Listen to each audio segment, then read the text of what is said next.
શું કરો હો? હું મજૂરી કરો હો?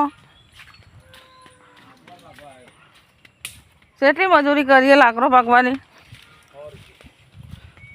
કેટલી? હા તો 10 ભાડા કરી દેજો. તમારા શેઠિયાનું શું નામ?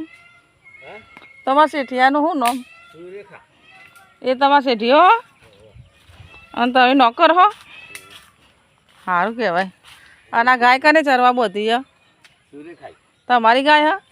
ના અમાર શેઠની ગાય. અને તમે ગેસ નહીં ભરાવતા તે લાકડો પાકો હો? ગેસ ભરાઈ છે ને આમાં. આ તો દાલ બાટી બનાવે છે ને એના માટે ઓરો પાડવાનો તે એના માટે લાકડો જતો. દાલ બાટી કા બનાવી? અમારે તો ખાવી નહીં, અમારે નહીં બનાવવાની. તો કોઈ ના, એ તો અમારે શેઠને ખાવાનું. તમે ના ખાવ કોઈ ના. સારું ચલો. અને આ સોણોય ભરવાનું હો તે ભરી કાઢજો. અને આ ગાય ચારી નાખો એ બધું. પૈસા અલગ. સોણ ભરવાના 100 રૂપિયા મળી જાય.